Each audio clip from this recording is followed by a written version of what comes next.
నా పేరు ప్రవీణ్, కొత్తగూడ విలేజ్ నాది. గుంటి రాముల మనమని. నా సర్వే నెంబర్ వచ్చి 73. 10th పాస్ వచ్చేసి 2007లో. అప్పటి వరకు అయితే బ్లాస్టింగ్స్ ఉంటుంది. దాని తర్వాత బ్లాస్టింగ్స్ అనేది లేవు. ఇప్పుడు వచ్చేసి వీళ్ళకి మేము లీజ్కి ఇచ్చినాం, మేము అమ్మలేము. మా దగ్గర నుంచి గవర్నమెంటే మేము లాక్కోలేదు. మా దగ్గర ఇందిరాగాంధీ గారు ఇచ్చిన పట్ట ఏదైతే ఉందో, ఒక్కో నెంబర్కి ఎంతమంది ఉన్నారో, ఎవరికి ఎంతమంది ఇచ్చారు అని చెప్పేసి మా దగ్గర డాక్యుమెంట్ గిట్ ఉన్నది.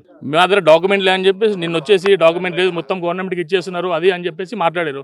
అలాంటిది ఏం లేదని చెప్పేసి దానికోసం అని చెప్పి మేము రైతులం ఇక్కడికి వచ్చినాం. మేము మా సొంతంగా మేము వీళ్ళకి భూములు ఇచ్చినాము. ఎందుకు ఇచ్చినామంటే మాకు జీవనోపాధి లేదు. మా దగ్గర అంతా అందరు బండలు కొట్టుకుని బతుకున్నాం ఇప్పటిదాకా. మేము ఇప్పుడు ఏదో చదువుకొని ఏదో లీజ్కి ఇచ్చేసి మా పైసలతో మేము చదువుకుంటున్నాం, మేము తిరిగి చేసుకుంటాం.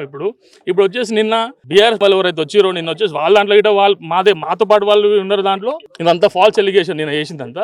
సార్ వాళ్ళకి ఏదైతే కుమార్ సార్ ఉన్నారో, కుమార్ సార్ వాళ్ళకి మేము లీజ్కి ఇచ్చినాం. అంటే మేము వాళ్ళ దగ్గరికి వెళ్ళి మాకేమైనా జీవనోపాధి అడిగితే ఆయన మాకు వచ్చేసి మీ దగ్గర ఇది ఉంది, ఇది తీసుకోండి అని చెప్పేసి మాకు చూపించి పలాన్ దగ్గర ఇది చేసుకోండి అని చెప్పేసి మా దగ్గర అరౌండ్ 654, 62, 63, 67, 68 ఇన్ని సర్వే నెంబర్లకు ఆయన ఒక్కడే ఇన్ని సర్వే నెంబర్లని ఆదుకుంటున్నాడు ఇప్పుడు ప్రజెంట్.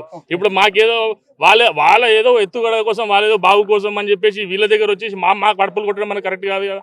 మేము దానికోసం ఈరోజు ఇక్కడ వచ్చినాం. ఇది మాట్లాడు. సంవత్సరానికి 10 lakhs వస్తాయండి. సంవత్సరం 10 lakhs. మాకు ఆల్రెడీ 20 lakhs ఇచ్చారు. 2 times ఇచ్చారు. మాకు మళ్ళీ నెక్స్ట్ వస్తారు.